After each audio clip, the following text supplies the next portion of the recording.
IB Nation Sports Talk up, rolling and going on a Tuesday. Hope everyone had a good Memorial Day weekend. Did you, Jesse? The weather was pretty garbage here, so it was just kind of. I watched a Band of Brothers marathon for most of yesterday. Was kind of my Memorial Day. Let's see. Friday and Saturday were good days. Sunday was a little rainy. Yesterday morning was a little rainy, but I don't think it really impacted too many plans. Grilled out some food, played some golf, cleaned up around the house, cleaned up the basement, all of that kind of good stuff. So, and had some time to just kind of relax, set up the backyard. You had a lot of stuff to have time to relax. That doesn't sound like time to relax kind of weekend. Gordian not wants to know where you got that hat. I think it was either the New Era website or the bookstore website. Either one of those two. Gotcha. All right. Well, I did want to clarify something Vince said Friday for those who may have heard it. And kind of thought, huh? Because I guess I wasn't paying close enough attention to what Vince was saying. I don't know if that's good, bad, or whatever. But so the question that we had, it was on Rapid Fire last week. You have Lincoln Riley, Ryan Day, Brian Kelly. You have to hire one as your head coach. You have to fire one, and you have to hire one as your offensive coordinator. And Vince was going on about Ryan Day. That's who he said he would hire as his head coach. It's actually who I said I would hire as the head coach as well. And I said that I would fire Brian Kelly. You disagreed with both of us. But USMA says corrections about things Vince said. Say it ain't so. I know. Make him happy. So one of our listeners noted that Vince incorrectly said Ryan Day won a national championship. And apparently that was the basis of his argument too. Right. Like Vince said Ryan Day won a national championship, and that obviously could not be further from the truth. He wasn't even on Urban Meyer's staff when they won a national championship, and that is their only national championship. And that was back in 2014. Day did get to a national championship game. That was in 2020. They lost to Alabama the same year that Notre Dame lost to Alabama in the semifinals. But apparently Vince did also correct it later on during the show. So maybe the listener, who called him out didn't listen to the whole show.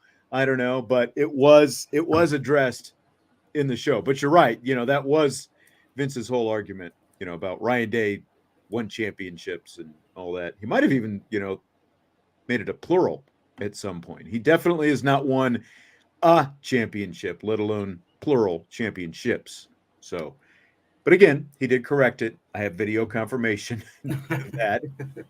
But just wanted to throw that out there in case anyone. So are you changing your answer at all? No, I stick by my answer. I would still go with Ryan Day, because again, like at least in the playoff era, he has played competitive semifinal games, even in games that he's lost, and he has won a semifinal game and made it to the national championship game. BK hasn't done either one of those. And, again, he made it against Bama, not in the playoff era. Different. And that's what I'm talking about. I'm talking about in the playoff era. Obviously, Brian Kelly has been a head coach longer than Ryan Day. Day didn't coach in the BCS era. So, head coach in the BCS era. I think I said on Friday, sort of been there, done that with Brian Kelly. Day and Kelly are kind of pick your poison, which evil are you going to go with, that kind of thing. I would go with Day just because we've already been through it with Brian Kelly before him, all the excuses and everything else. So I would, at least in this scenario, I would go with Ryan Day over Brian Kelly still. Yeah, I'm sticking with Brian Kelly still over Ryan Day. This only furthered my... I think at least so far, Day is a better recruiter as well. I think that's been proven. Good track record of that. Now, he's got a lot to prove, obviously, this year. So today's topic, as we leave the past in the past and move on to this one, it's a question that I've seen pop up here and there over the last few weeks, really kind of, I think maybe it started during spring practice and we saw a little bit more of it afterwards. It's a question that I saw posed on our Champions Lounge as well. Is this a make or break season for one Marcus Freeman at Notre Dame? Before we address this specifically, I posted this in the chat, the Champions Lounge chat today, and kind of let some of our subscribers weigh in if they wanted. But someone asked, how do you define make or break year as far as outcome and repercussions? So I guess that's the first thing, do we need to define it, or do we just sort of answer, like if we're going to say, is he going to get fired for a bad year? I think the answer is definitely no to that. But how would you define make or break as far as that goes for Marcus Freeman this year? Yeah, so that's kind of the first thing I did when I thought about this question is I made sure it was relative to kind of what you're looking for out of Notre Dame this season in order if you would classify it a make or break season. If you're looking for Notre Dame to win a national championship, then it isn't make or break, right? Like that's Right. not the program standard. It is not a national championship or bust type of program. If you're looking for a team to make the playoffs, then to me, that's a make or break season, right? If you're looking for a team to be better than 8-4, 9-3, then that's a make or break season. I think the biggest thing with that you have to look at when setting your parameters for a make or break season is really there's no longer any time for regression or repeating mistakes that you've made in seasons 1 or 2, right? Because in season 3, I do believe it is your season to kind of come on strong, essentially, right? Again, there's no more time for regression or kind of simple mistakes that you made that you had excuses for in the past. You can't repeat the same mistakes, and you definitely, you can't go 8-4, you can't go 9-3. And so for me, defining this as a make or break season, I think it's either playoffs or not. So that would be the make or break for me. And to that point, what is the handle? Nothing persona. It isn't a championship or bust, but if Notre Dame doesn't win 10 or 11 regular season games, make the playoff, 2025 feels very make or break. And that's what I would say, kind of piggybacking on what you were saying and what was posted there in the Champions Lounge is if you do end up going 9-3 or worse this year, Marcus Freeman's not losing his job this season. That would sort of be the definition of make or break. And that's why I think even hinting that this is some sort of make or break year is a bit hyperbolic at this point.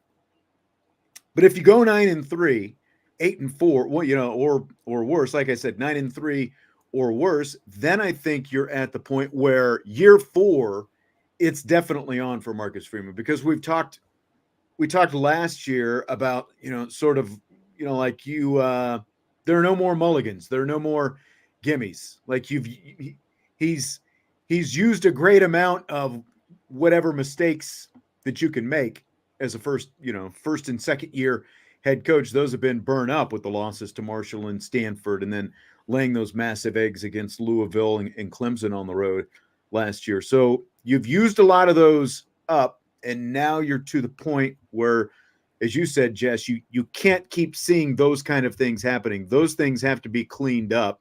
You've got the roster that you want. You still have a lot of guys on the roster who are from the previous regime, fifth-year guys and seniors and stuff like that. But at the same time, you've got a ton of young talent that is your own. You've gone out the last couple of years and you've been able to recruit highly sought after transfer portal quarterbacks. And so now, and to a large extent, the staff is all his own as well. I'm trying to think, it is all his own now at this point. So the staff is all his own as well. So there's really no room for those kind of mistakes. But again, I don't think, we're like when we talk about make or break. Now, this question has popped up out there from beyond just us. We're kind of talking about it because it has been popping up. So what other people have meant by using the term make or break. Obviously, I can't read their minds and go into that. But as far as I'm concerned, I'm not saying it's all on the line. It's it's national championship or bust. If you do anything less than that, you're getting fired. Or even if you go 9-3, you're getting fired. I'm not suggesting that by any means. But 9-3, I think, puts him in a situation where going into year 4, it does start to trend a little bit more in terms, to this could legitimately be a make or break situation. So what would you say with a 7-5 finish, knowing a new AD is around the corner? Not just around the corner, he's on now. It's right. He's here. But that's what I mean. The new AD wouldn't make that kind of decision right now in his first cycle. I'm saying, the Marcus Freeman getting a full year under the AD, performing at a 7-5 level, I think it makes that conversation a lot harder than what it needs to be. Ultimately, I think that, again, I'm not saying that that's what I think would happen, but a 7-5 record, considering, what's on the slate this season and the expectations and those sort of things. And then, who's coming in from, Denbrock and Riley Leonard. I just think that would put Bavacqua in a very tough situation. Yeah, 7-5. Like if you're going to go worst case, 7-5, I think then that is legitimate make or break. Like you can legitimately have that conversation about whether or not you would keep him. Now, the only thing in that situation that might keep him for a longer period is just the fact that he has time left on his contract and how much of that you want to eat and all that different kind of stuff, especially with the economics of college football and college athletics changing very rapidly. I think 7-5 changes things. Now, one of the things that has sort of ratcheted up the expectations for Marcus Freeman, though, in year 3 is the fact that Frank Leahy, Ara Parseghian, Dan Devine, and Lou Holtz all won national championships in their 3rd season as head coach. So there's definitely, and then Brian Kelly, even though, as you mentioned before, the fact that Brian Kelly didn't win a national championship, he got to a BCS national championship game in year 3. So year 3 has sort of been a magical year for all these different coaches. And when you're talking about the kind of tradition and history and everything else at Notre Dame, I think, people, whether justifiably or not, they put a lot of importance on that kind of thing. Year 3 has, for all these coaches who are some of the best, Hall of Fame type best coaches in Notre Dame history, year 3 has been a huge year for those kind of guys traditionally at Notre Dame. See, this is why I bring it up, though, because if it did happen, this is you should absolutely feel that way. And I think that's what would lead to a potential dismissal. Right. And Indy Saylor what went wrong? Right. Indy Saylor is saying he wouldn't go 7-5 with the 2 coordinators he has. You're exactly right. We're not saying that he's going to, but like if you go 7-5 with the schedule that you have, with the coordinators that you have, with the talent that you have, massive red flag. And then I think that hot seat, all that kind of stuff is very justifiable. And again, we're not saying that's legitimately going to happen, but at the same time, nobody predicted Marshall and Stanford losses in year 1. I mean, no one predicted Brian Kelly's meltdown of his season. Well, and this, let's put it this way. Let's say you're 10-2, but you beat Texas A&M and Florida State, and you turn around and you lose to Purdue and Louisville.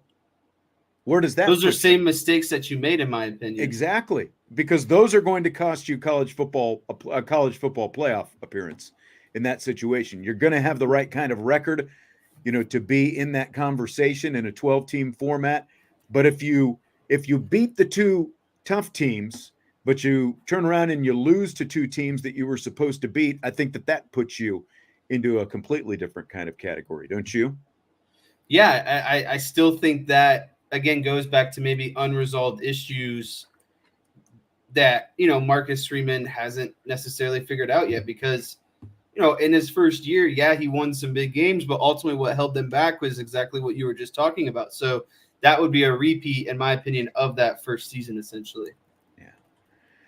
Sloppy Joe says the only difference I'll say is those previous coaches never had to deal with any type of playoff. True, but at the same time, this is a very favorable schedule. Even Lou Holtz in 1988, the schedule was a lot different that year than what Lou Holtz had to play Miami, they had to play Michigan, they had to play Michigan State year in and year out, they had to play Purdue. So the schedule was a lot different that year than the schedule that Marcus Freeman and this year's Irish will play. Obviously, you go back 15 years and nobody had to play a playoff who went on to win a national championship. It's definitely a lot different now. I mean, but we're not even saying that he has to win a national championship to feel secure about his job. I think, like, the floor for me, Jesse, like the acceptable floor for me is just make the college football playoff. And again, I'm not saying you're on the hot seat if you don't make the playoff, but again, based on everything that Marcus Freeman has in his favor going into this year, from the schedule to the coordinators, again, the talent, the quarterback, everything else, it all lines up for this as a team that should be in the college football playoff this year. Is that the acceptable floor for you? I would say the acceptable floor for me is 10-2, and whatever comes with it of that record is what comes with it, essentially, right? If Notre Dame had to go 11-1 or undefeated to make the playoff, yeah, I'll feel a little hurt in the moment and probably be like, we should have won another game type situation. But say you go on to lose, 2 close games, and one of them's to a team that makes the playoff, and maybe another team that just misses the playoff. You know what I mean? There's just going to be so many potential scenarios. And so, again, to me, 10-2 is the floor of my expectations, and whatever comes along with that is what comes along with that. I like this question or this response in the Champions Lounge from Kenny Moore. He says, I would not say make or break. Instead, I would say show and prove. What do you think about that? Yeah, I think that's a better way. Like, just kind of show the accumulation of what you've been building up, prove right. everything that you've because that's the thing. In years 1 and 2, you can preach a lot of things and you can say a lot of things, but you're not ultimately going to get everything done in a year that you'd like to see, right? Like in terms of kind of defining or molding, shaping your program. And so it is a transition process. And so I think it's finally that chance to say, okay, here's where I started. Here is where we are now because of everything I've done. And here's the proven results because of that. Yeah, exactly. Like show and prove. Prove you put those mistakes behind you. Show that you can go out there and be consistent, if I can talk today, a consistent team week in and week out. I think that's obviously the thing that's been missing for Marcus Freeman's Notre Dame the last couple of years, because there was a good comment from Archer 452 earlier. He says Freeman has a better record than Brian Kelly through each of the first 2 years. BK played for a title in year 3. What does Marcus Freeman need to do in year 3? Well, the one thing I would say, even though we started the show and we talked last week about Brian Kelly, like to you, Brian Kelly is the guy you're hiring as the head coach. I've said before that you still have to give Brian Kelly credit for building the Notre Dame program and giving it stability that it didn't have prior to him taking over. Right. When he took over in the same year, remember, Notre Dame was also trying to grab Urban Meyer in that same coaching cycle, right? Urban Meyer decided, no, he goes to Ohio State, does what he does, wins a championship, and then leaves and hands off the program to Ryan Day. Me personally, I can say that Brian Kelly did more with less at Notre Dame compared to, Urban Meyer handing off the program to Ryan Day at Ohio State. That was the basis of my answer. I think Brian Kelly had just grinded. Your response was Ryan Day a little bit harder on third base, right? But now, if that's going to be your argument for Ryan Day, then to an extent, again, I'm not even like. There's an analogy there for right. Marcus Freeman based on what he inherited. Correct. Right? And I'm not going to say he was not born on third base. That's not what I'm saying. by any stretch of the imagination. But the difference between Marcus Freeman and even, Bob Davie, the program had slipped a couple of notches in the last couple of years under Lou Holtz. And then the handoff from Tyrone Willingham to Bob Davie, and then, or from Bob Davie to Tyrone Willingham, and then the handoff from Tyrone Willingham to Charlie Weiss, and then the handoff from Charlie Weiss to Brian Kelly. In all of those instances, the program was not in the same kind of shape that Marcus Freeman was fortunate to inherit here at Notre Dame as he took it over. Like, that's part of why Jack Swarbrick could sort of roll the dice a little bit by hiring an unproven head coach, with the kind of other dynamic, personality and recruiting and everything else that Marcus Freeman has. That's what Jack Swarbrick was willing to accept, was he could take some growing pains early on for the risk that in the long run, Marcus Freeman was going to be the guy who could take the program to the next level. And that's still largely what they're banking on. But that's, again, like if you go to what Kenny was talking about and some of the other stuff, the show and prove. You're at the point now where you've obviously had some speed bumps in your first couple of years as a head coach. Now it's time to show, okay, you could sort of adjust from week to week. Now can you just make it consistent from week to week and show that you can go out and perform at a high level, regardless of if you're home or away, regardless if it's a good opponent or a bad opponent, all those different factors. Can you have a consistently running and operating program week in and week out? That's what Marcus Freeman has to prove, I think, this year. Yeah, agreed. And when you look at, how much do you think the schedule that Notre Dame's that they have this season has sort of impacted some of these expectations that we're talking about? Even the fact that people have, asked the question, is this make or break for Marcus Freeman? How much do you think the schedule that they're going to face this year has even impacted that kind of thinking? Yeah, I'm glad you brought this up because I do believe it is actually probably the largest, it plays the largest role or has the largest impact in terms of expectations. And for that reason, its role is huge. The easier a schedule is perceived to be by the fans, then the higher the expectations are before the season has even started, before a snap has even been played, right? So it's easy to look at a schedule now and say, this is an easy game and that's a tough game, and on and on and on. I guess I just caution everyone to kind of wait and make those judgments until the end of the season and everyone's played 12 games. Because right now on paper, we can all say that this is what we expect the teams to do. But just think about all the preseason rankings that come out and how drastic those shift from beginning to end of season, right? So I think there's a few opponents. Like if you went through Notre Dame's schedule right now, I think you could make 3 categories: easy, medium, and hard in terms of opponents. And I think Northern Illinois, Miami of Ohio, Virginia, and Stanford would be an easy. Army, Navy, Louisville, Georgia Tech, Purdue would be in your medium range. And right. And I know the service academies are what they are, but it's still a triple option team. It's still physical football. And then your hard teams would be Texas A&M, Florida State, and USC. Those classifications can switch throughout the season, right? Like what if USC drops off, right? No more Caleb Williams. They don't, they drop off. They're in a down year.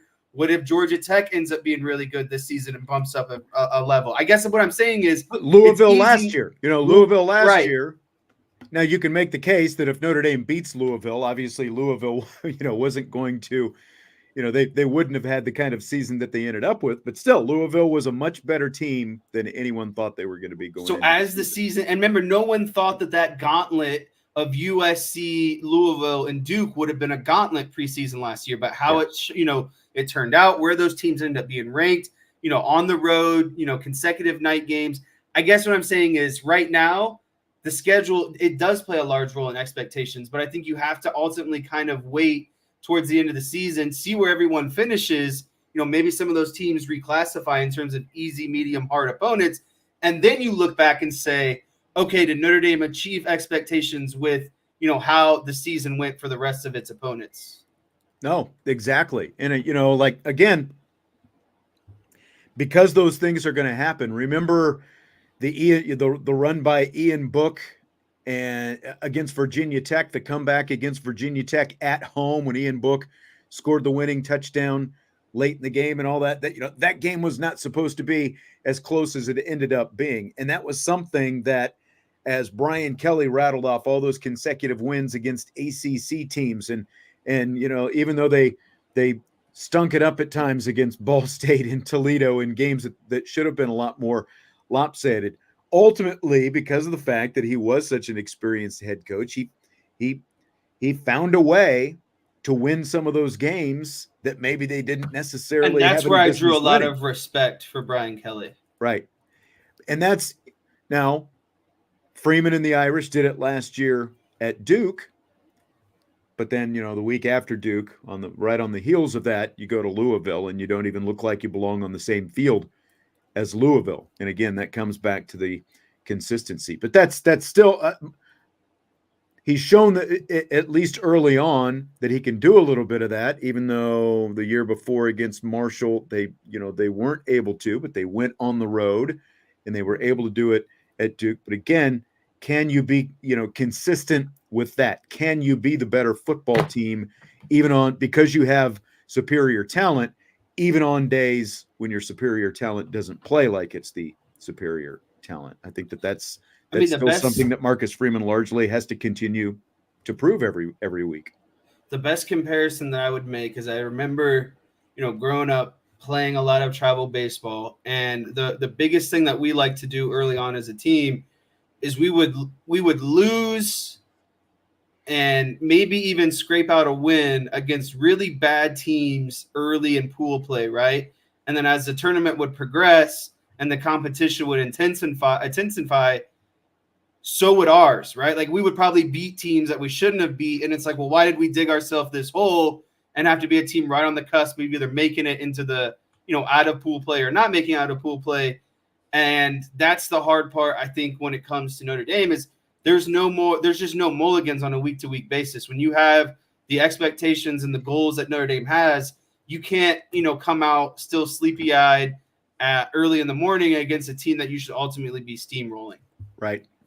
That's exactly right. And that's kind of the point that's being made here in this comment from the chat. He says, Marcus Freeman has certainly improved the program in a multitude of ways. He's also great representative of Notre Dame. However, he has underachieved in the one aspect that all great coaches are graded upon, the one-loss record. I argue that the program has underachieved in both seasons record-wise.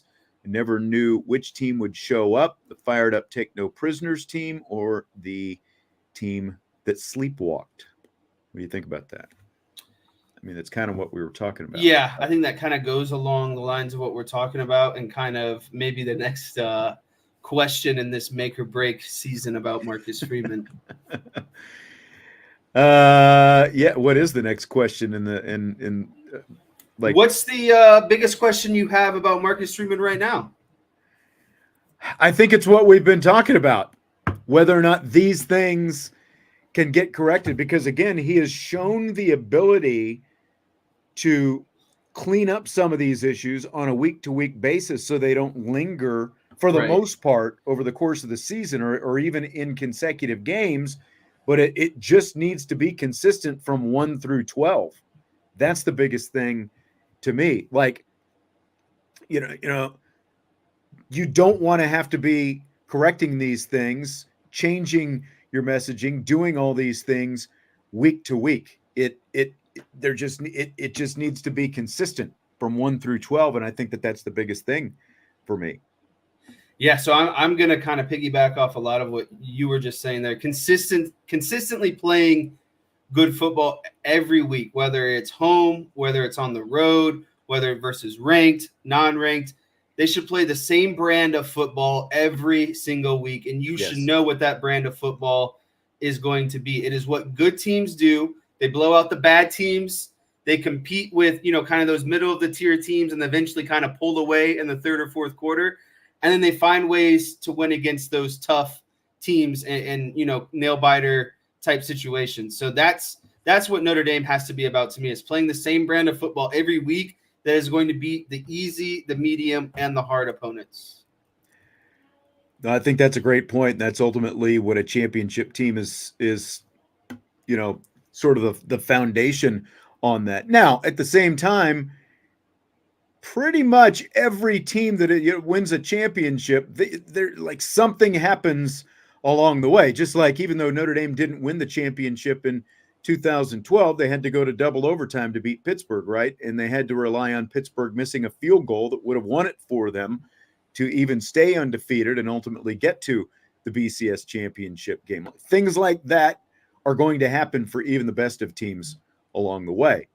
But I completely agree with what you're saying. And this is an interesting couple of things here. First, from Sloppy Joe, he says, I wouldn't say they underachieved in the first season. Buckner and Pine were the quarterbacks, along with not having much in the wide receiver room. Winning 9 games with that many holes was a miracle. And then Sloppy Joe followed that with season 2 last year was a disappointment. I do think that we completely underrate the fact that they did win 9 games with Pine and, the majority of them with Drew Pine as the quarterback in that first season. Now, at the same time, you laid 2 massive eggs at home to Marshall and Stanford. That's still the biggest thing that stands out about that. You were able to beat a handful of ranked teams with Drew Pine as your quarterback. You were able to get Tyler Buckner back in your bowl game and beat a pretty solid South Carolina team, but you laid 2 massive eggs in those home games. But again,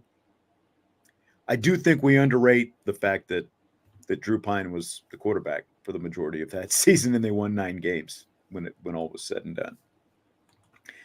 Then Brent says Freeman needs to coach and develop his own players.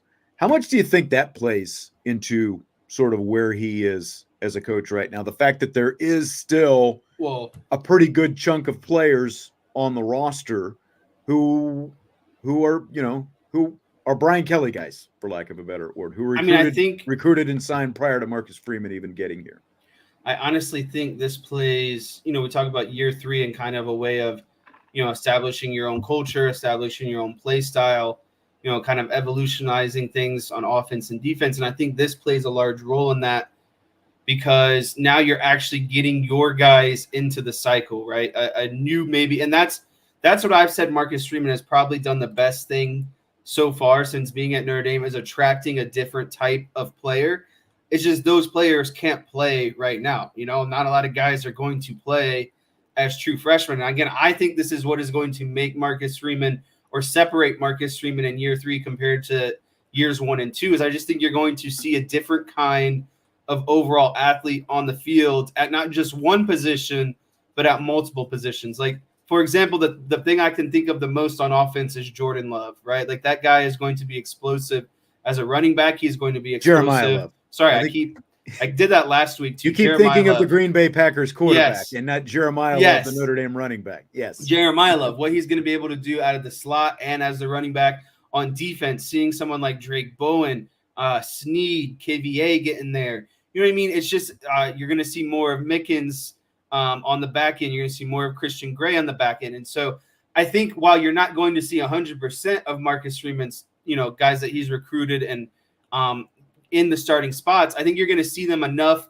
in the spots that matter. But more importantly, you're going to see some of the older guys in more of those leadership roles, kind of, allowing these guys to develop as they go through this kind of like, cycle of players in relation to whether or not they're Brian Kelly or Marcus Freeman type players. But again, the biggest point I would make with year 3 is I just think that you're going to see more of Marcus Freeman type players making an impact on the field and playing at a level that we'd like to see in comparison to Alabama, Ohio State, all of these big dogs over the college football the last decade or so. Yeah.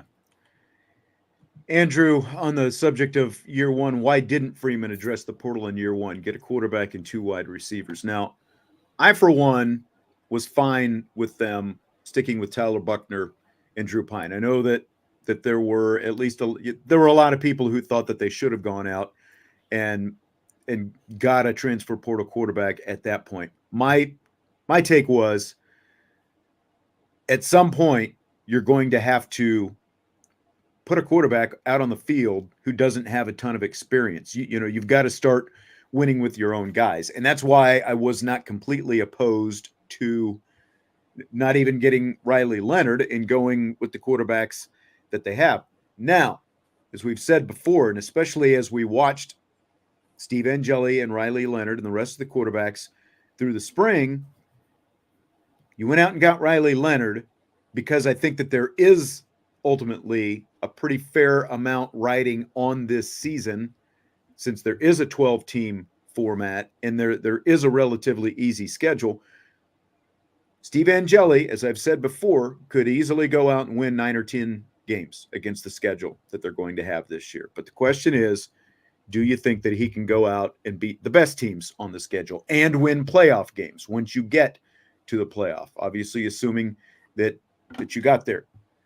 And that's why you went out and got Riley Leonard. But going back to year one, got to remember, he was a first-year head coach. He was giving a ton of autonomy to Tommy Rees as the offensive coordinator, and Tommy Rees had a lot of confidence in Tyler Buckner. And I think that went a long way in that decision not to go out and get a transfer portal quarterback and writing things on Tyler Buckner. Now, obviously, he didn't look great in the first couple of games that he did play, and he got hurt in game 2 and, missed the rest of the regular season. I mean, honestly, that's got to be the reason why Marcus Freeman has been so proactive in the portal with quarterback situation. Yeah. He didn't want to be in that same scenario as year one, because to him, we just talked about, look what this team was able to accomplish with Drew Pine. They went 9-3. So the back of his mind would be like, well, what if we had an extra, quarterback as a layer of security for just in case something like this happened, right? Like, because he would probably have been like, well, we wouldn't have lost this game and that game had we had probably someone a little bit better than Pine. So I do believe that, that injury happening in his first year has led to a kind of reactive response, in the transfer portal in years 2 and 3. Correct.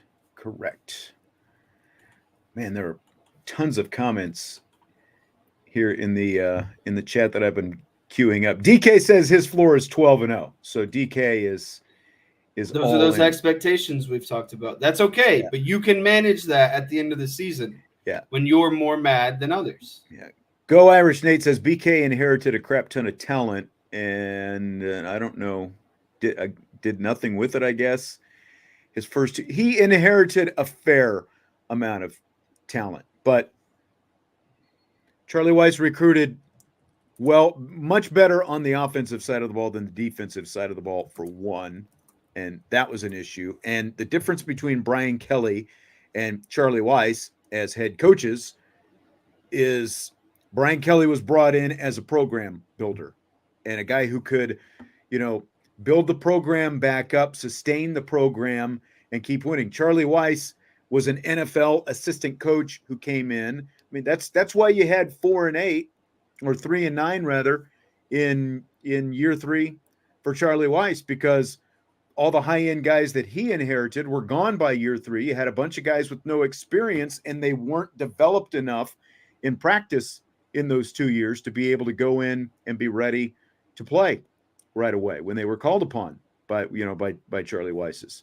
third season. So, every coach is going to inherit, a fair amount of this, a fair amount of that. I mean, that's 14, 15 years ago now at this point. So I don't think there's any use getting stuck up on that. Sloppy Joe wondering if BK is on the hot seat at LSU.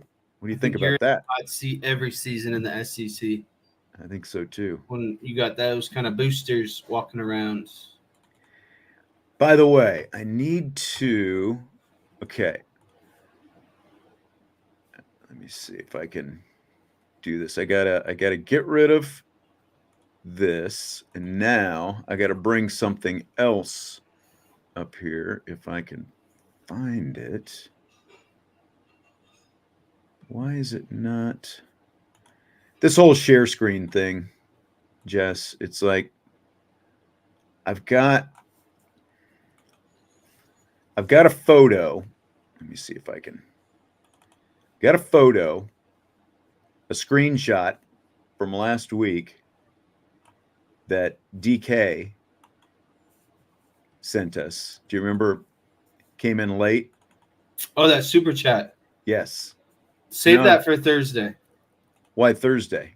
Because I haven't thought about it hard enough. Okay. Well, I'll at least acknowledge. Thank you for the super chat, DK. I will answer that question. For some reason, I can't get the share screen up here. So I would show it on the screen, but I can't. For some reason, it's not. That's a very layered question. Yes. Joe says the first game of the season is going to dictate the season in his eyes. Probably so. I mean, I think the first game of the season is going to go a long way, right? It's going to have lasting impact. It's either going to ultimately save Notre Dame, because if they go on and lose another game down the road, potentially they're 11-1, or, they lose that game as well and maybe lose another game and go 10-2. I just think that you open up a lot more work for yourself by losing that game. And that's not even that hard to think about. It's just kind of naturally how it goes. Yeah.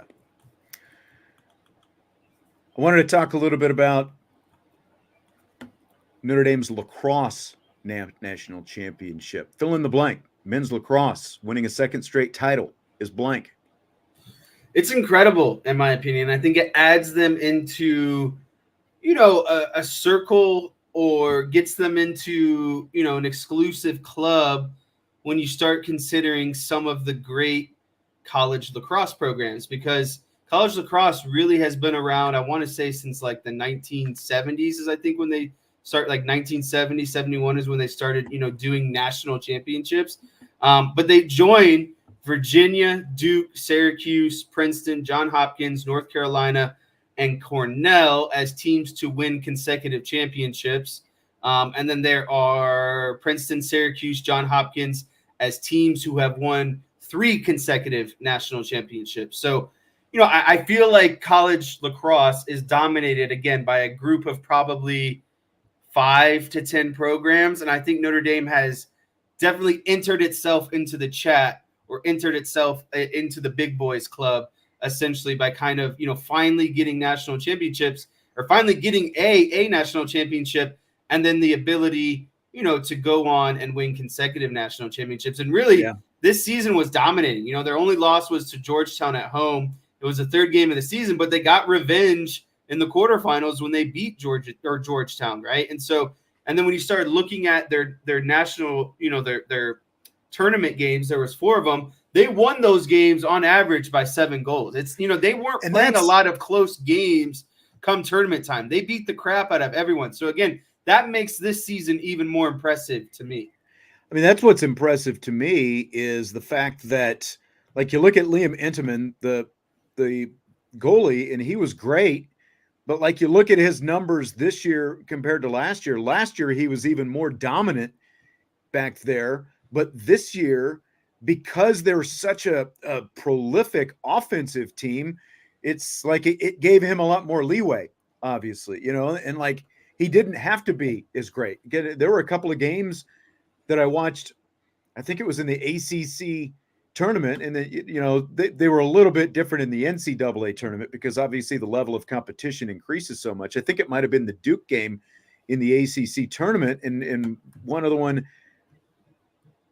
they were in the other, like in the other team's side of the field so much that, like, the defense was you didn't have to rely on the defense, I guess, is what I'm saying, just because they were just so flat out good. And obviously those Kavanaughs are such a big part of it, Pat and Chris Kavanaugh. And I think it also helps, like, with all of the grad students, like, they had such a veteran roster out there. And like, you go through and look at all the grad students and seniors that they had on this team. It's like half the team, I think, were grad students and seniors. And obviously Pat Kavanaugh being one of them. So they were just so dominant. And that's what stands out almost from wire to wire. As you said, the only slip up being Georgetown, and they were able to turn around and redeem that win in the end in the tournament. So it was just amazing, really, to see them go on after winning it for the first time last year, to be able to repeat in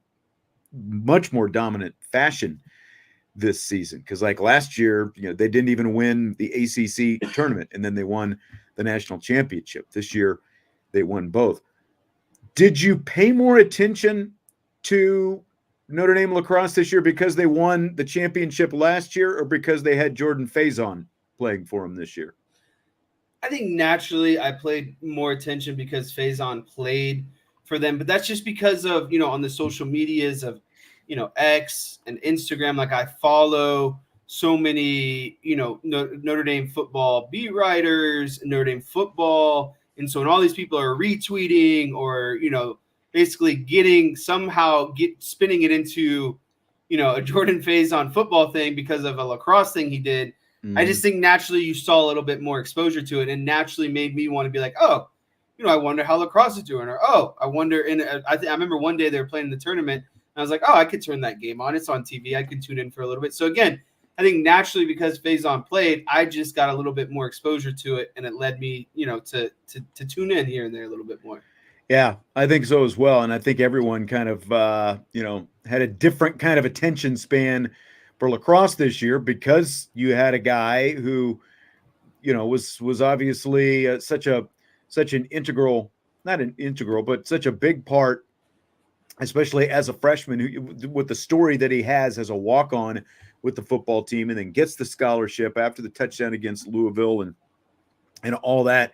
I think we all kind of paid more attention as a result of that. But I mean, he had, especially for a freshman, he was number 5 on the team, 5th on the team with 29 points, 21 goals, and 8 assists. And some of the guys in front of him, Pat Cavanaugh, Devin McLean, and Jake Taylor, were all grad students I was talking about, like among that slew of grad students that they had. So like when you look at losing those 3 guys because they're out of eligibility now, Faison should be an even bigger part of the offense next year. So like I think you're going to continue to see even more excitement. I think there's going to be more interest in the program with back-to-back championships, and the fact that you have Faison and even Tyler Buckner out there as well, for that matter. Agreed. So someone asked this question. They put it up in the YouTube comments from our rapid fire show that we did last week. Will Faison continue to play lacrosse throughout his college career? Does possibly becoming an elite wide receiver, and if like NFL type interest wide receiver, does it change that? What do you think about him and the possibility that he plays out his entire 2-sport career at Notre Dame? Yeah, I think for now, no, because it's his first full season, and I think that gives both coaches good feedback on how things went regarding sharing time as pretty much like an above average lacrosse player and probably an above average football player. But I think if he starts to receive NFL interest, that would naturally shift him to be more, to basically leave lacrosse, because I think there's a better opportunity for him to make that into a career and something that's going to obviously pay more money, right? And so if the NFL comes calling, I think you would potentially forego or kind of divert your attention a little bit more, because again, that's something that gives you an opportunity at a proven career, going to the opportunity to make millions of dollars.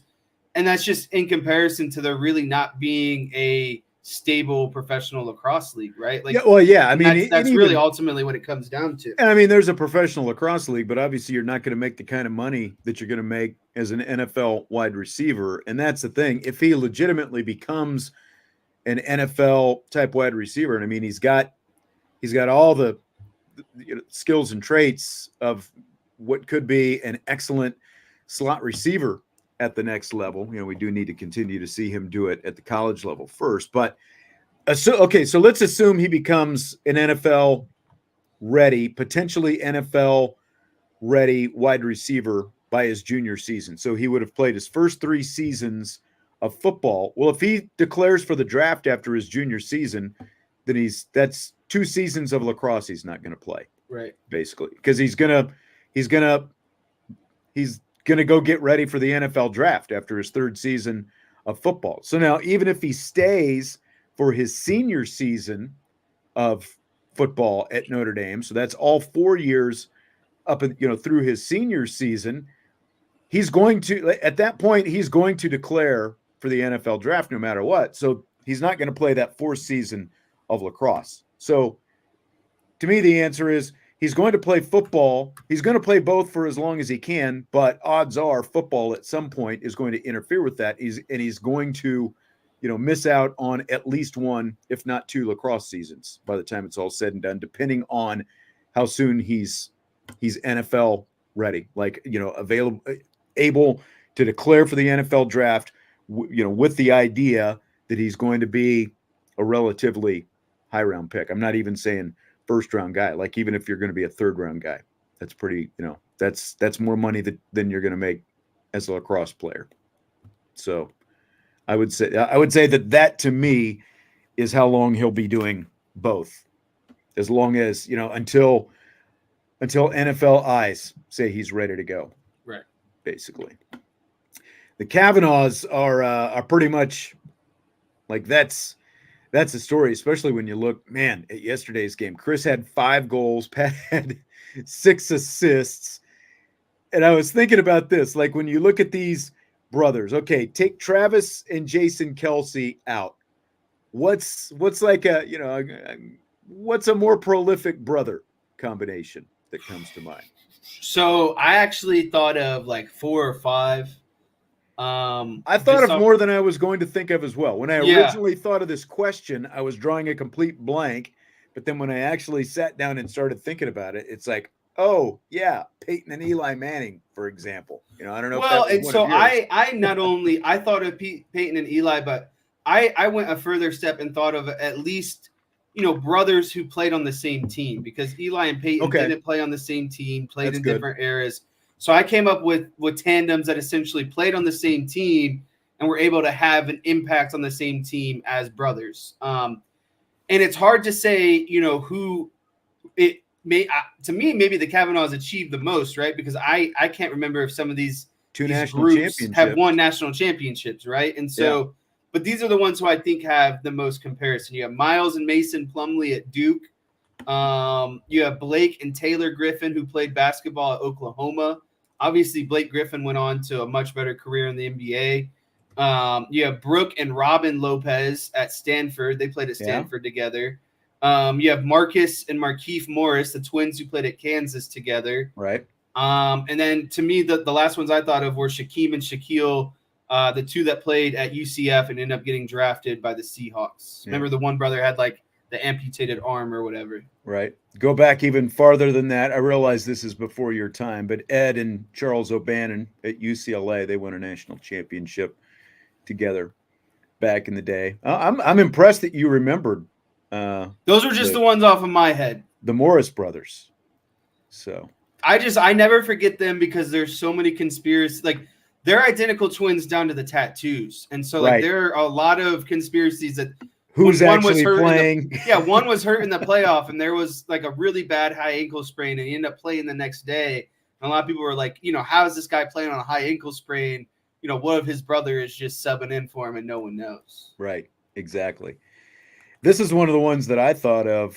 This is obviously back to football. We are ND for life, says the Barbers, Tiki and Rondé. And I should actually say Rondé and Tiki Barber, since Rondé is in the Hall of Fame and Tiki is not. But I mean, think about that. Like, if Tiki hadn't hung it up early, there was a really good chance that both of those guys could have ended up in the Pro Football Hall of Fame, twin brothers. I don't think that's never happened before. They were both very good, and they were teammates at Virginia, of course, before they went to the NFL. So that's a good one. The McCourties, I'm pretty sure, played for the Patriots together in the defensive back for a season. Right. Jason McCourty, and what's his brother's name? It also begins with a J. I can't think of it either. I know. I'm trying to think.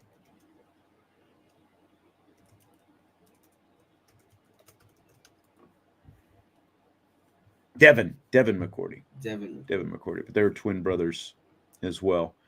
St. Brown's, good. Amara. I always wish the younger brother would have came to Notre Dame, but Yeah, Andrew, good one. Roberto and Sandy Alomar. I'd forgotten all about them. But then you had like the Molinas.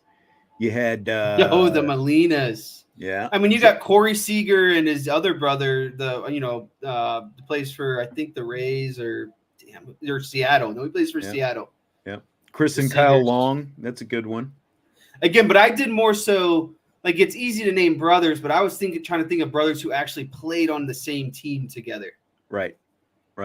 Well, and Salty said, get ready for Jordan and Dylan Faison, and they'll be teammates on both teams as well. Like that, it's rare enough to have brothers playing at the same time, but now they're going to be teammates on two different teams at Notre Dame. Very rare. Very good rarity. There's another one. Griffey Jr. and Senior, maybe? Yeah. I mean, not quite as famous as what we're talking about here, but another Notre Dame brother tandem. Steve Solman, who played baseball for Notre Dame, his older brother Scott was I think, kick and punt returner for the football team and also played a little baseball well before Steve got here. So another good Notre Dame brother tandem for back in the day. That goes back into the 90s, though. So Tony and Chris Gwynn, yeah, they did win a division title in 94. Tony, obviously, much higher. The Watt brothers, another good one. Bosa brothers, if you want to go down that route. JJ, that's right.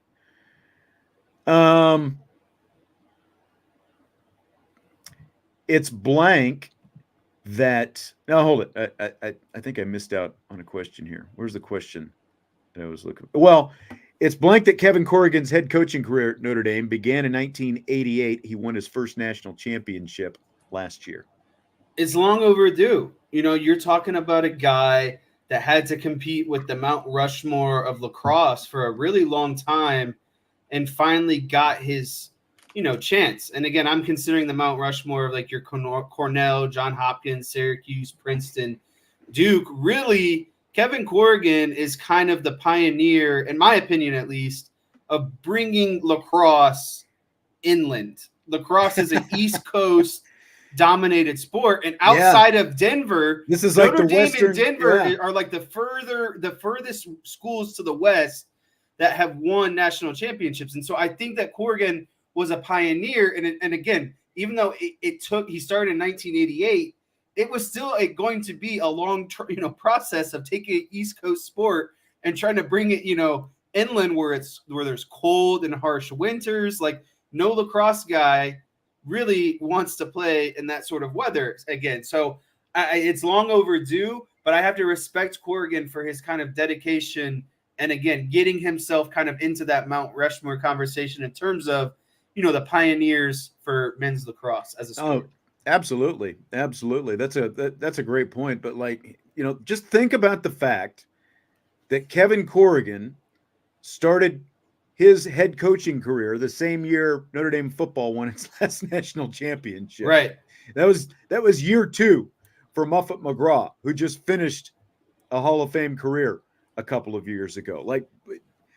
Digger Phelps was still the men's basketball coach at Notre Dame when Kevin Corrigan began. Think of all the things that have happened since 1988. And you talk about impatience in sports and all that kind of stuff. And he's obviously been very consistent over the course of time, but some people get a little bit impatient sometimes when you're not out there winning championships. Even though he had been to Final Fours and everything else, he didn't get his first national championship until year 35 last year. And now he's got back-to-back titles. So it's just amazing to me when you think about how long he had been the head coach and that multiple athletic directors stuck with him, even though there's been a lot of change in those head coaching positions over there at Notre Dame over that course of time.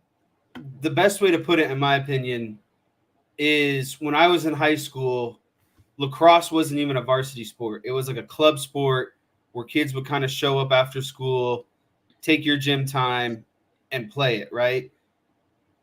that's high schools in South Bend, Indiana. So think about what Corrigan is able to do to establish a college program in South Bend, Indiana, and then the ability to go on and eventually, compete with some of these big powerhouses on the East Coast. And now you're winning it all. You're beating them. You're better than them, etc. So I think it's a very impressive feat to overcome. You can quite literally say he's, built this entire program. Is it statue time? Like, are we in the statue phase for Kevin Corrigan? I think you have to go statue because of two things. One, you have won multiple championships. And again, this is the guy, he built Notre Dame Lacrosse. Notre Dame Lacrosse is a program because of Kevin Corrigan, right? Like, he is the forefather or the founding father of lacrosse at Notre Dame. And so when you combine a guy who's won multiple national championships and a guy who has basically built the program up 35 years and counting, I do believe that it is a statue time. I think so as well. I mean, and again, he's been the head coach since 1988. You talk about 4 for 40, like the first guys he recruited are approaching 40, like in terms of years since he recruited them now at this point. So there's got to be at least a couple guys with some cash out there to throw out that money for a statue. I absolutely think that it's time. Build the bronze right out there in front of that stadium. I think it's time. Quite a year for Tyler Buckner, though, as well. So he enters the transfer portal just a little bit more than a year ago, plays football at Alabama last fall, starts one game, plays on their college football playoff semifinal team, transfers back to Notre Dame in January, and now wins the national championship with lacrosse. What a journey for Tyler Buckner over the last calendar year. Yeah, it has been a journey, but honestly, I think he's living his best life, right? Like, in the end, he's going to end up playing quarterback at two of the most prolific, college football programs in the last decade or 2 decades. And then you compile that with winning a national championship in any sport and the ability to obtain a Notre Dame degree. I think he's doing it best. I think he's living his best life. Absolutely. And really good chance that he's a much more prominent, part of next year's team as well. Once all these, 50 grad students leave the roster and leave a little room for, and that is the one side of this. Because of COVID, they were able to keep so many of these experienced guys with that 5th year that they got this year. Now, other programs were obviously able to keep theirs as well, but, again, Notre Dame and Kevin Corrigan were able to kick it into another gear this season. DK says that he got some cash from Bama. I'm sure money he got bag. Something. Yeah, got bags of something down there. All right, Jess, are you ready for rapid fire? Let's do it. Fill in the blank. It's blank that Riley Leonard had CJ Carr and current Notre Dame commit Deuce Knight, a couple other quarterbacks, as well as Fighting Irish receivers Bo Collins, Jaden Thomas, Deion Colsey, Chris Mitchell, Jaden Harrison, and Jaden Greathouse working out in his hometown in Alabama altogether over the weekend. It's great to see, and I think it's a great sign for what's to come. You have players of the present, you have players of the future, you have your certified stars, as in someone like Riley Leonard. You have players who are trying to become a star, and CJ Carr and Deuce Knight and some of these other wide receivers.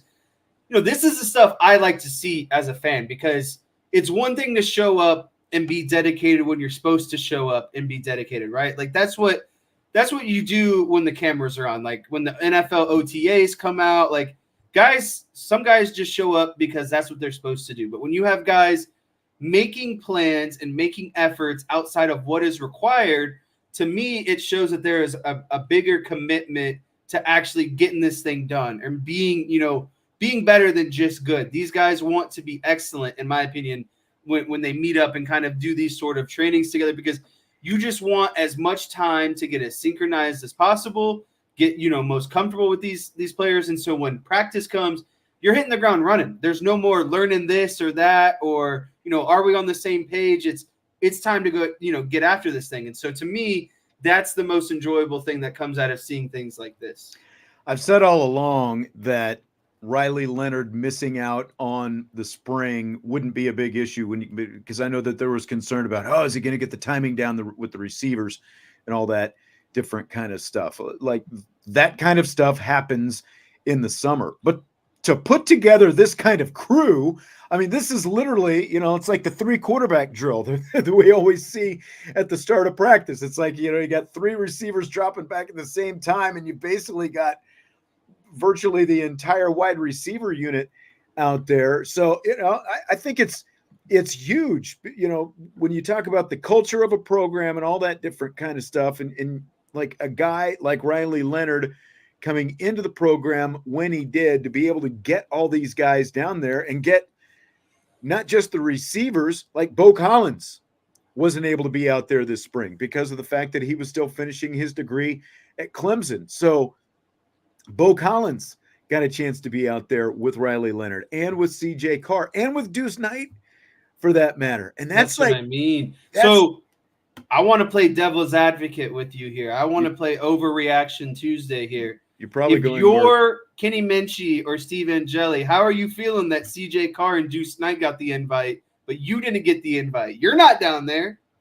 I think that should show a lot of the writing on the wall to a lot of fans in this chat.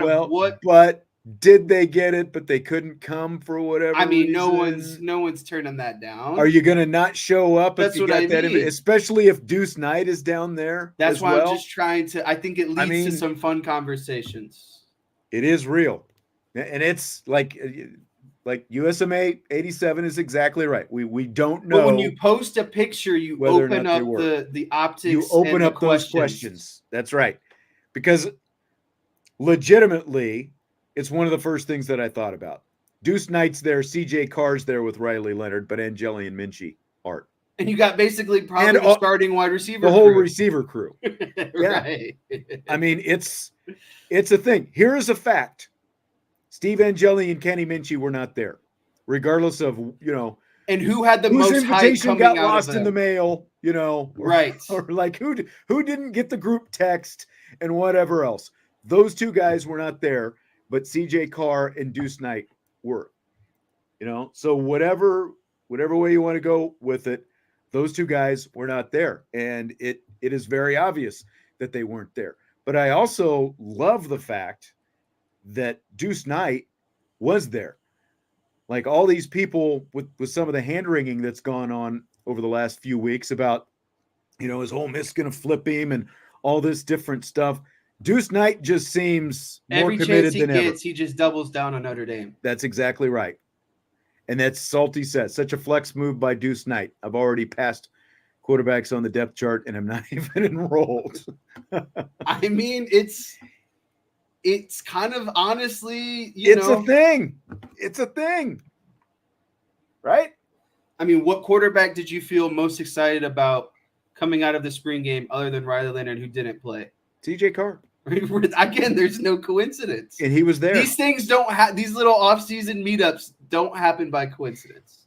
Yeah. That's all I'm trying to say. However much you want to draw out of that, that is up to you, but nothing is coincidental. Yeah, but I also love the fact that Deion Colsey was there, because this is a guy, he and Jaden Thomas both, who have both been here for a long time at Notre Dame, and they're still, sort of trying, like, Jaden Thomas obviously made his mark a couple of years ago, but he was injured for so much of last season, and he was injured a lot during the spring as well. And the fact that those 2 guys were down there, and, again, I think it just shows so much about the culture of the program and the commitment from all of these guys, from the quarterbacks on down through the wide receiver ranks, that they were all there. And there's going to be, there's going to be even more of that this summer. Yes. when they're all on campus together, with the exception of Deuce Knight, obviously, because so what do you think that they did in their fun time? You think he took them fishing? Like, that had to be, I would think fishing has got to be pretty up there, right? One of the things that's up there. Maybe a little boat action too. Yeah. When you're in small town Alabama, I think that there's got to be some fishing that was on the docket, right? Right. All right. So, I mean, that was obviously a very cool picture to see, though. Okay. So, After seeing the lacrosse team win its second straight championship over the weekend, which of these Notre Dame football national championship scenarios would you choose? They win a national championship this year, but then they go 30 years before they win another one, or they'll win multiple national championships within the next 30 years, but you don't know when or how many of those championships they'll win. Which of those two do you pick? Yeah, so I don't know. At first I was thinking about this as like, is this like that classic 4-year-old, case study or experiment that you see where, you put an Oreo down in front of a kid and you say, hey, if you don't eat this Oreo in 10 years or in 15 minutes, I'll give you 2 Oreos. So you either get 1 Oreo now or you get 2 Oreos in 15 minutes. Then the more I started to think about it, it doesn't really matter because what you're guaranteeing me in 30 years is 2 national championships, regardless of if one comes now and in 30 years, or do they both come in the middle at some point, right? And so for me, kind of, again, I logically probably think about things more than I should. I can't say I feel strongly about one or the other because in the end, you're getting 2 of them no matter what. But if I had to lean to a side, and this was the deciding factor for me, I would take a national championship now because it has been almost 40 years, and I think it gets Notre Dame out of the pressure cooker, which is the current landscape of college football. Notre Dame hasn't proven anything in the current landscape of college football, and so I would love to get Notre Dame out of that pressure cooker right now and alleviate some of that tension that surrounds Notre Dame football. So we have a mixed bag. Brent is saying the multiple championships. Josh says the second one, which is basically the multiple championships. I'm taking the first one. I'm taking a guaranteed championship right now. Same. And then, for one, the demographic of the show says that 30 years from now is not guaranteed for anyone, right? Like, you don't know what's going to happen in the next 30 years. Now, if you're going to assume that we're all going to be around 30 years from now and we'll see those multiple championships, okay, but that's not part of the question. So I'm taking the instant gratification. I'm taking the guarantee of a title, be happy with that championship, and then go the next 30 years, whatever happens, happens. Like the multiples don't stand out to me as much because it could be year 29 and year 30. And I'm in my 80s at that point. So am I even going to be around for it? I'll take the one that I can see right now. That's the one that I'm taking. Jesse, you're catching some grief. Archer, throwing at you, for your I'm not trying to create these narrative or anything. I'm just saying that when you post a picture, it opens up a narrative for who is there and who isn't there. We would have not known about this had they just gone out there. No one posted anything. We would have no idea. But when you post something, I think it's fair as people who talk about, this sort of stuff on a daily basis, it's fair to comment on, what you're seeing or observing.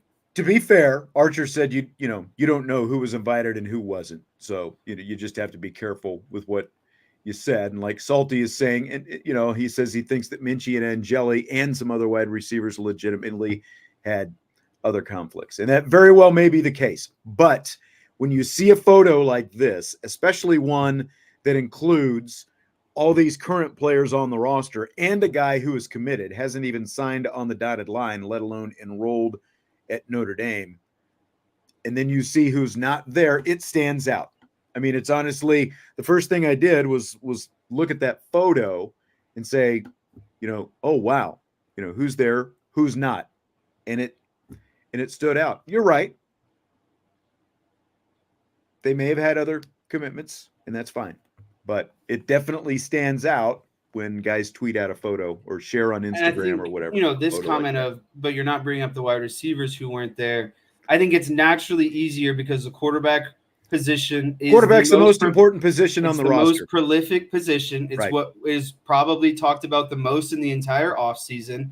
And it's just a smaller position group comparatively, right? So if one guy is missing at a group of 4, you're more likely to do a double take than two guys who are missing at a group of 20. That's really kind of the only reason I trended towards the quarterbacks. Look, and again, I'm not trying to create anything here, and I apologize if that's the way it came off. I just think it's, again, something that can be looked at of if you're going to post a photo, naturally we're going to gravitate to who's there and who's not there. Right.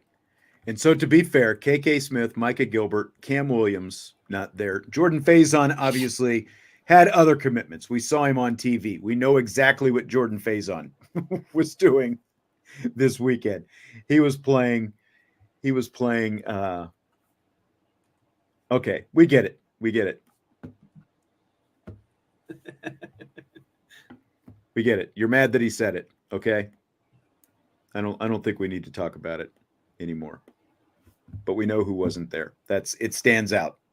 And it stands out. That's just all there is to it. Fill in the blank. Bill Walton died yesterday at the age of 71. When you think of Walton, you think of blank. I think of his wackiness, all the fun he had, just the crazy moments on air, and just really those Bill Walton moments, right? Like those were one-of-one genuine moments that nobody other than Bill Walton, one, probably had the courage to do, and two, just had the utmost confidence in who he was as a person to not care about what other people thought about him, right? Like he had established and done so much in his career that he said, I don't care what you think. I'm just going to be authentically myself and have fun while doing it. And that's really the biggest thing I think of when thinking of Bill Walton. And then, of course, I think of his time, under John Wooden at UCLA, because that is what formed, the pyramid of success or whatever. That is, Bill Walton was a central role in Wooden's success, right? Like those two things kind of go. It's like Brady and Belichick. Those things went hand in hand for both of their success. And then honestly, I couldn't tell you much about his NBA career because I just ultimately didn't watch, as much, but I know he did have NBA success. I think he did win a championship at some point with the Celtics as well. He did. 1986, came off the bench, and that's like, I'm old enough, and a lot of people here are obviously old enough to remember Bill Walton playing. Most of what I remember of Bill Walton's playing days, though, unfortunately, were all the injuries that he had and being a reserve behind McHale, on that 86 NBA championship. McHale and Parrish both on that NBA championship team for the Boston Celtics. Like a lot of what I remember is him just like waving the rally towel from the bench and stuff like that. But because he had a good amount of injuries as he kind of went into his professional career. Yes, is my exactly. understanding. Like Tyler says, won championships with the Trailblazers as well. But I think that, the thing that stands out the most, like you said, the wackiness, the comments and all that kind of stuff.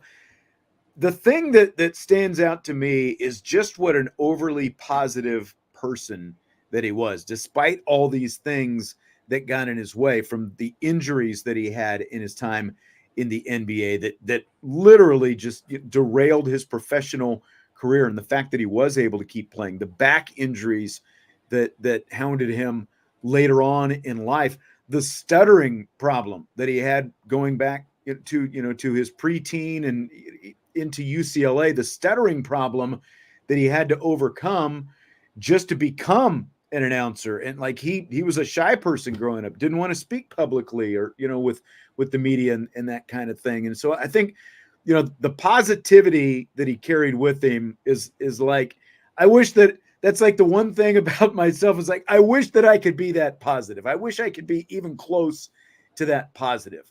Like he just very rarely ever, uttered a negative thing out loud, but because he was just so positive despite all these things that got in his way. And I think that's the biggest thing.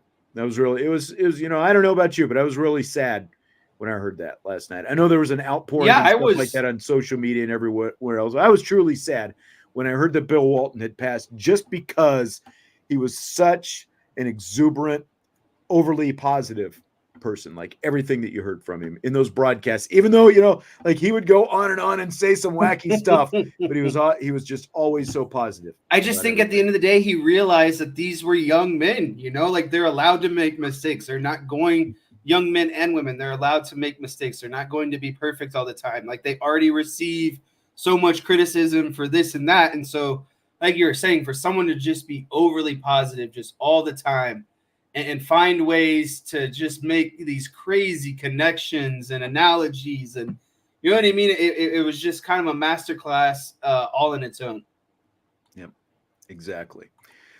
So are there any broadcasters who intersect with Walton if you made the Venn diagram of broadcast analysts? Any who would overlap with, you know, some like with who Bill Walton was just as an announcer? So there's only two that come to mind immediately, and I think the first one, he's a half analyst commentator. You know, to me it's like Charles Barkley, because of just the outlandish, you never know what you're going to get nature. Like if that was an aspect to the Venn diagram, I think Charles and just saying whatever you want to say, like Charles Barkley, whether you like him or not, disagree, just like the man will say whatever he wants and he'll say it with confidence, right? I think that's something that we just highlighted about Bill Walton. And then I think when you talk about just like kind of quirkiness, overall enthusiasm, passion about what they do, I think you would see some intersection with Dick Vitale on that Venn diagram as well. True. But to me, those are, and I know you're going to have probably, again, you have a deeper understanding of more analysts. So like the Rolodex goes back deeper. But for me, those are the two that I thought of.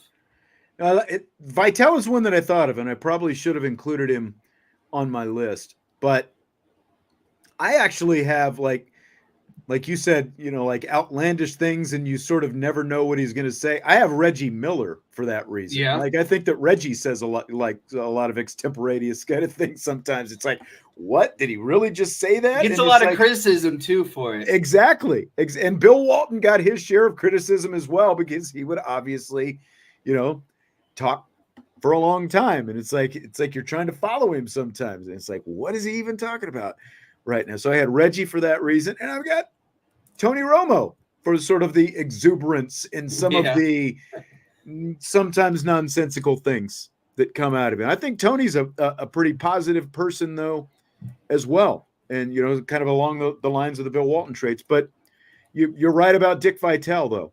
I think that he definitely fits into that Venn diagram also, especially, you know, like for a lot of the positive stuff and all those different kind of just things. like the exuberant outbursts, you know what I mean? Just right. Like that's what those are the comparisons that I draw between the two. Right. So it's been widely reported, you brought up Charles Barkley, that inside the NBA is in all likelihood going to be going away after next season, because TNT is likely going to lose its broadcast rights to the NBA. So Christine Golick, who of course is the wife, Notre Dame alum, and the wife of Mike Golick Sr., the mother of Mike Jr., she tweeted this the other day: thinking out loud, if I'm ESPN, I'm wiping out my whole NBA pregame and hiring the TNT crew. Give that show, Pat McAfee show, autonomy and get out of the way. So Jesse, do you buy or sell that? I buy that, and I'll be simple and quick about this. Whatever you could do to wipe out that dry, boring, unaspiring, lack of fun crew that ESPN runs out there for all the big games, knowing that they're going to get the NBA finals every single year, is just an embarrassment, especially when you have a crew that is like, you know, this on TNT, your rival network, when in terms of ratings and doing games with it, etc.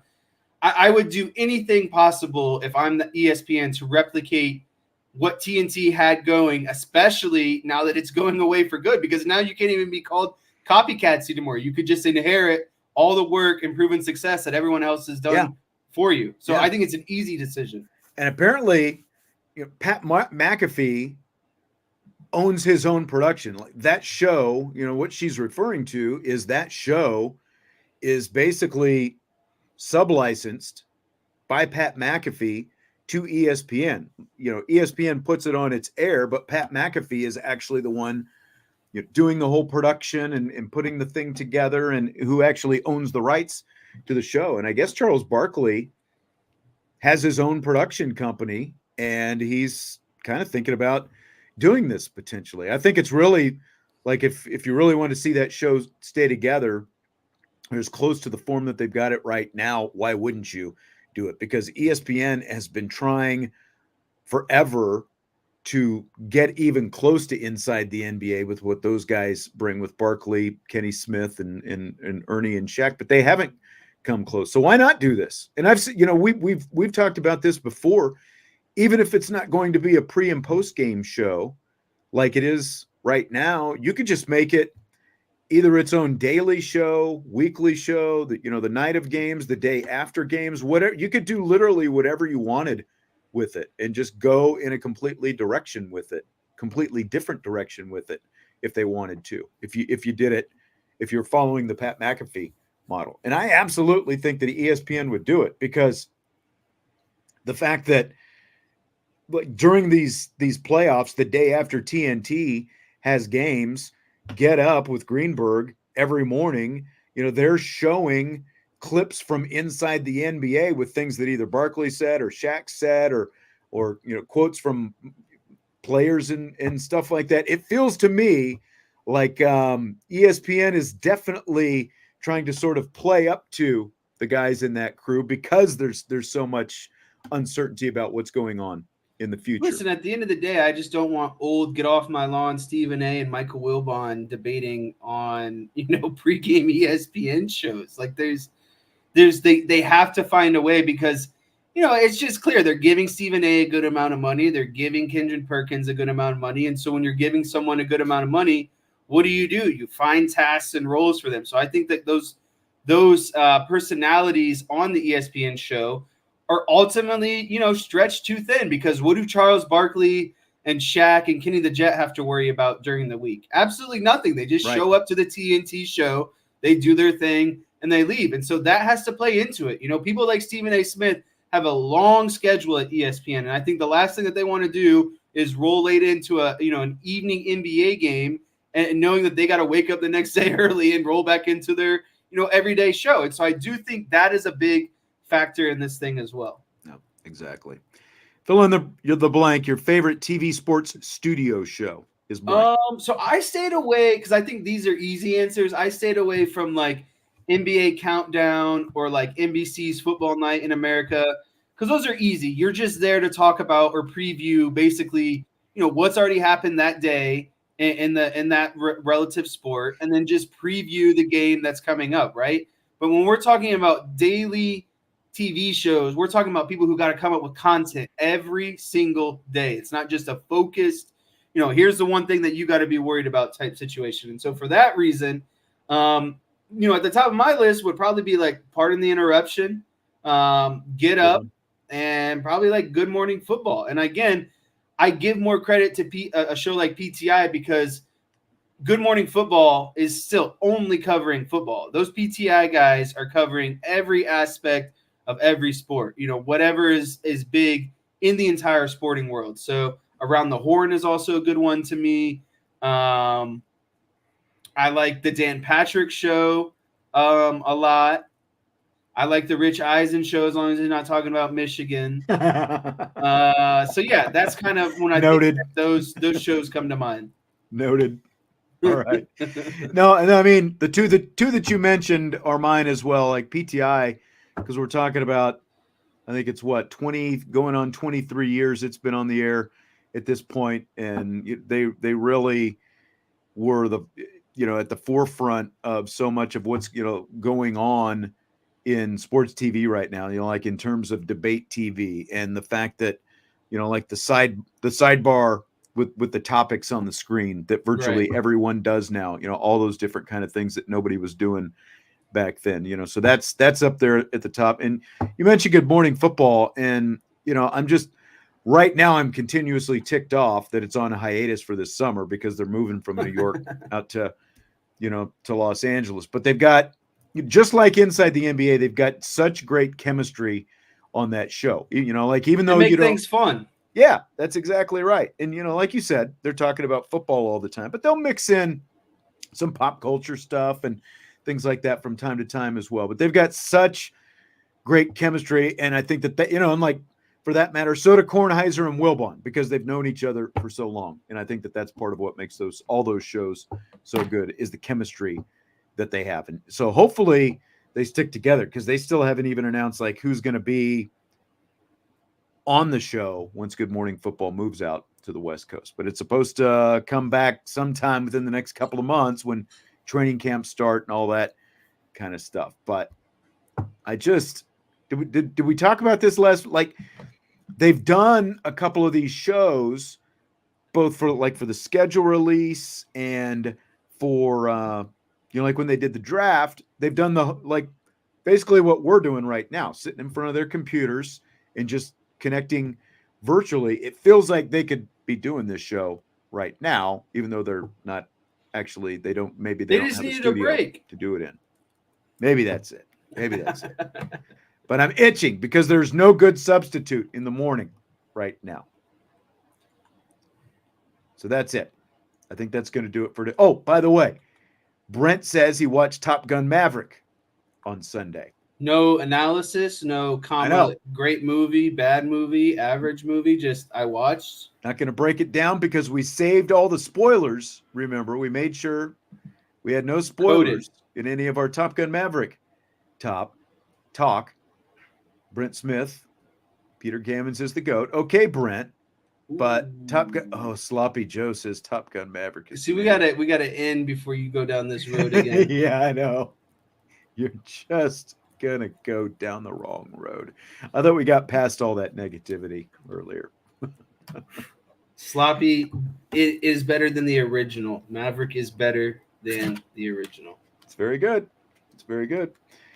All right, well, that is going to do it for today. We're already heading towards Wednesday because we had the long weekend. You're actually going to be back in town late tomorrow night, right? That's the plan. You know, everything's got to go. Don't sound so excited. I know there's a lot of things going on, but all right. Hit the like button before you leave. We always appreciate it. Subscribe, rate, and review on Apple. Listen on all your other platforms as well. We appreciate you being here, and we will talk to you tomorrow on IB Nation Sports Talk. Peace.